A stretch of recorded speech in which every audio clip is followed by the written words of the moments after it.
Just kidding. Hello there, my awesome friends, my idols, and all you heartbroken but still resilient folks out there. Welcome back to our channel. You know, in the world of love, there are so many scenes, right? There's the sweet stuff, the drama, the crying, and then there are those times when you just scratch your head and ask yourself, what did I get myself into? And that's where the magic words come in. The ultimate escape clause, the killer line, I don't love you. Sometimes it hurts to hear, but admit it. Sometimes those are the most honest words in a relationship that's just full of fakeness. So for today's video, my dears, we're going to count. Not money, not gossip, but the funniest and most awkward relationship situations where the only solution is those three words. From exes to third parties, all the way to jealous partners who act like the FBI investigating everything, we'll talk about it all. So get your broken but still fighting hearts ready, because we're about to start our countdown. This is a journey into the world of I don't love you, a world where honesty, no matter how brutal, is the best policy. Let's go. Oh boy, here we go. The classic soap opera moment in real life. You just broke up, and then after 1 week, you see your ex, already with someone new. So fast, right? It's like they didn't move on, they just teleported. And then you see them at the mall, holding hands while walking, like they're the stars of a romantic comedy. And you're flying solo, carrying a gallon of milk tea and the weight of the world. Then your eyes meet. That look like, oh, it's you. And the new partner looks at you from head to toe, with a raised eyebrow. In your mind, you want to explode, make a scene, become the villain. But no, my friend. You are a queen. Just smile at them. And as you walk away, whisper to the wind, it's okay. In the first place, I never loved you. Bam! What's even more painful is when they really rub it in your face, right? Your ex will post a picture of the two of them with the caption, finally found my true love. True love? Didn't they say the same thing to you 2 months ago? What is this, a franchise? And then your friends become double agents. Hey girl, I saw so-and-so, she's so happy with her new partner. Thanks for the update, huh? Super helpful. But don't worry, the best revenge is to be happy. And the most liberating thing to do is to accept that it's really over. So every time you remember them, instead of crying, just laugh. Then say with full conviction, whatever, I don't love you. Next. If you thought seeing your ex with someone new was awkward, there's something even worse. Being forced to be a third wheel with them. For example, you have a common friend who's having a birthday party. No choice, you have to go. When you get there they are, sitting next to each other, being all lovey-dovey, feeding each other cake. And you're sitting at the other end of the table, hugging yourself. Then your common friend comes up to you. Hey, are you okay there? Why don't you sit with them? You want to answer, do you want this party to become a crime scene? So you just smile and say, I'll just stay here, the view is better. A view of the wall. At least the wall won't hurt you. In the end, you're the one taking pictures of them. Guys, one more. Smile. While inside you're thinking, I hope this memory card gets corrupted. And the climax of all this, the moment they start talking about their inside jokes. Jokes that only you were supposed to understand before. Then they laugh loudly, and you laugh too, so it's not obvious. A fake laugh. A forced laugh. A Lord, just take me now laugh. They will ask you, oh, why aren't you laughing? You'll say, huh? No, I laughed. I was just late. In moments like these, you need to remind yourself why you broke up. And as you watch them being cringy in front of you, you'll just smile in realization. Ah, that's why. Good thing, I don't love you. This one's for those who are in a hurry to move on. The rebound phase. It's like you just came from a painful breakup and then someone suddenly appears. A supposed savior. They'll say everything you want to hear. You shouldn't be hurt. You deserve better. I won't hurt you. Oh, those are manipulative lines. And you, being easily swayed, believe them right away. You'll date, be sweet to each other, and you'll tell yourself, this is it. I've moved on. But deep inside, you know they're just a temporary fix. They're like a band-aid on a deep wound. They can't heal it. And your I love yous are just like a script in a movie, without soul. The truth is, when you're with them, you're still thinking of your ex. Ouch. The worst part about a rebound? When they start to get serious. While you're just using them to forget, they'll start planning for the future. Where do we want to get married? And you're thinking, Where's my ex eating right now? It's a disaster waiting to happen, right? A big lie. So before things get worse, before anyone else gets hurt, you need to be honest. Face them and admit the truth. Sorry, but I don't love you. It hurts, but pretending hurts more. Oh dear. Now we're getting into something a bit heavy, but we'll make it funny. Adultery. People who are married but are having an affair. What is this, an exam? Do you need a cheat sheet? You have a spouse at home, and then you have a special someone outside. That must be hard, right? You have to manage your schedule. Like a call center agent with 2 clients. Hello, my dear. Oh, hello, honey. And your phone is always on silent mode and always hidden. You're more paranoid than someone who owes you money. And the excuses, wow. I have overtime, babe. We have a team building event. That team building event might be a team building event for a new family. Just kidding. In the end, when you get caught, what will you say? No excuse will work there. The only honest words left will be, sorry, I don't love you. And to the mistresses, don't rejoice either. If your married partner tells you, I'll leave them for you. Oh girl, don't get your hopes up. How many years have they been saying that? It's like, new year, new me.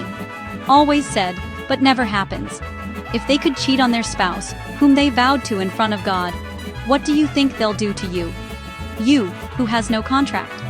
So to everyone involved in this mess, the best thing to do is to stop. Just admit to yourself that it was all a big mistake. And to the person you're cheating with or cheating on, sometimes the kindest and most honest thing to say is, I don't love you. This is somewhat related to the previous one, but it's a more general term. For dating levels, cheated. That feeling when you thought you were really it, but then they had a branch somewhere else. The effort these people put in is amazing, right? They deserve an award for Best Actor or Actress. In the morning, they're chatting with you. Good morning, my baby. Have you eaten? Then in the afternoon, they're chatting with someone else. Good afternoon, my sunshine. I miss you. What is this, a time zone? A morning person and an afternoon person? And the gifts, they might even be the same. The teddy bear they gave you, the other person might have a similar one. Just a different color. So they don't get confused. What a clever strategy. So if you're the type of person who can't be content with just one, please, don't drag others into it. It's better to just say right away, I'm sorry, but I don't love you, instead of leading someone on. Just think about karma, friend. It's faster than a 5G connection. You think you got away with it, but one day, you'll all meet in one place. At the cinema, at a restaurant, or worst of all, at one of their family gatherings. What will you do? Pretend you don't know them. Who's that? Oh, you just look like them, babe. Don't do that. Lying is like a credit card. Fun at first, but big interest in the end. Instead of investing your energy in deception, why not invest it in being honest? If you really don't love the person anymore, be brave enough to say it. I don't love you. Period. No more drama. Okay, let's talk about monogamy. The concept of one is enough. For some, it's natural, but for others, it's like an extreme sport. It's like you have a partner, you love them, but your eyes are still wandering. It's like they have a life of their own. You see someone handsome or beautiful, and you suddenly turn your head. Then you tell yourself, it's just a look, right? Is it forbidden to look? Yes, it's not forbidden to look. But your look is different, you know. It comes with future plans. Then you open social media. You stalk others. You like pictures. Sometimes you even react with a heart. That's dangerous, my friend. One wrong click, and it's a world war between you and your partner. It's hard to fight temptation, right? It's like dessert. Even if you're full, you still want to taste it. This is where the question comes in. Are you just not meant for monogamy, or do you just not really love your partner? Because they say, when you truly love someone, they're the only one you see. Others, no matter how attractive, are just like air to you. But if you're the type who's always looking for something more, maybe you need to evaluate your feelings. Maybe you're just forcing yourself to be loyal because that's what you're supposed to do. But the truth is, you're not built for it. And there's nothing wrong with that. What's wrong is forcing something that's not true to you and hurting others in the process. So before you completely give in to temptation, ask yourself. And if the answer is no, then maybe it's time to tell your partner, sorry, but maybe I don't love you enough. If adultery is secret, bigamy is next level. These are the people who can't choose, so they just juggle both. Two wives. Legal wife here, legal wife there too. How does that happen? Magic? These people have a different approach. Not only do they need time management, but also budget management. Double the expenses for everything. Double birthday celebrations, double anniversaries, even Christmas and New Year, you have to split your body. Okay, for Christmas Eve, I'll be with your family. For New Year's Eve, with her family. Wow, it's like a politician campaigning in two different neighborhoods. The question is, how do you hide that? Do you have a separate life? A secret identity? You're like Superman, with a Clark Kent and a Superman persona. In the end, you tell both of them, I love you. But the truth is, you're lying to both of them. Imagine the logistics. You need 2 SIM cards, 2 Facebook accounts, and 2 sets of friends who are in on it. That's hard. You might even get confused in your dreams about who you're with.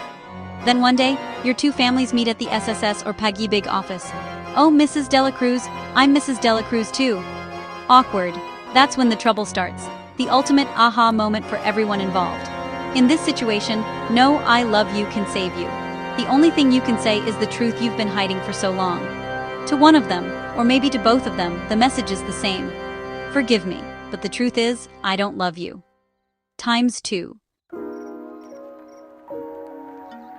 Oh, this one. The dangerous and pitiful situation. The friend zone. But not just any friend zone, this is the level where they think there's really something there. And you treat them like a sibling, best friend, buddy, bro.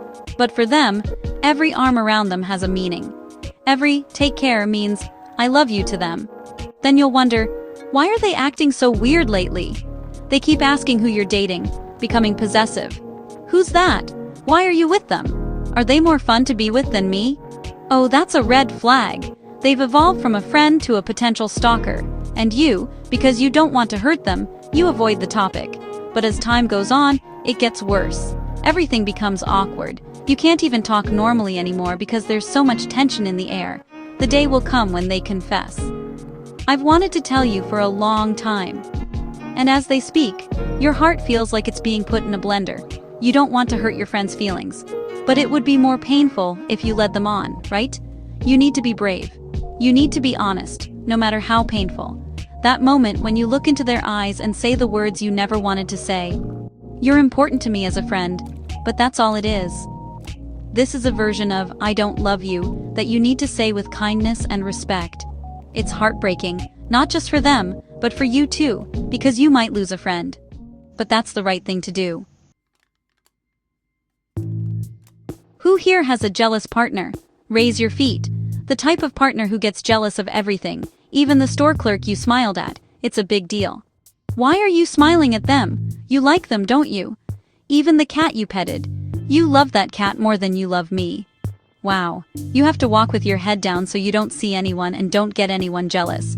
Your phone is like public property. They need to know all your passwords. And if someone they don't know texts you, it's an immediate interrogation. Who's this? Why are they texting? What do they need? It's like you're at the NBI and they're the investigator. And you're the suspect. No matter what you explain, they won't believe you. Because in their mind, you're already guilty. What's tiring about this kind of relationship is the constant fighting over the same reasons. Having to defend yourself for things you didn't even do. Slowly, it becomes suffocating. Trust, which is the foundation of a relationship, disappears. Sometimes you'll wonder, do they really love me, or do they just want to control me? Because true love comes with trust and freedom. If your relationship has become a prison because of jealousy, maybe it's time to consider if it's still worth it. And maybe their jealousy isn't really about you. Maybe the truth is, they're the one with the problem, and you're the one getting hurt. At that point, maybe what they need to hear from you is, I'm tired. I don't love you. Like this. And our number 1, the most cringeworthy, most awkward, and most embarrassing moment of all. When you go to an event, a party, a wedding, or a baptism, thinking you're invited. Because your ex, who you just broke up with, said, come, okay? So here you are, all dressed up, looking good, even bought a gift. When you get there, everyone is looking at you. Who's that? What are they doing here? You approach your ex, hey, I'm here. Then they look at you like they've seen a ghost. Huh? I thought you were just kidding. Ouch. Their come, okay, was sarcastic. You didn't get the memo. And their friends will look at you with a mix of pity and insult. You want to disappear. You want the ground to swallow you whole. In that moment, all your feelings will mix together. Shame, anger, pain. You're like a villain in your own story, and you didn't even know you were the villain. You're standing in the middle of someone else's celebration, feeling completely out of place. That's when you realize the ultimate truth. You weren't just uninvited to that party, but to their life. Their jesting invitation was the final, brutal nail in the coffin. It was their way of showing you, in the most public and humiliating way possible, that it's over. And as you slowly turn to leave, a clear message will be etched in your mind and heart. A message that no longer needs to be said, because you felt it in every fiber of your being. I don't love you. And that's the most painful thing of all. Oh my, that was quite an emotional roller coaster, wasn't it? From exes to uninvited guests, there are so many ways to hurt and be hurt in the name of love. It's funny, it's annoying, but at the end of the day, all of it has a lesson. Love is like food, you shouldn't force it. If you don't want it anymore, don't finish it, you might just throw up. And if it's not for you, don't force it, you might choke. Life is too short to be in a relationship full of fakeness and lies. Sometimes saying I don't love you isn't meant to hurt. Sometimes it's an act of kindness. Kindness for yourself, so you can be free from something that's no longer right. And kindness for the other person, so you don't lead them on and give them a chance to find someone who will truly love them. This is not a sign of weakness, but a sign of courage. The courage to face the truth, no matter how bitter it may be. So let's not be afraid of the truth. I hope you learned something and were entertained by our top 10 list of awkwardness. Remember, in the end, being true to yourself and to others is the most important thing. Because with all the relationship drama, sometimes it's better to just say, I don't love you. Like and subscribe for more emotional insights.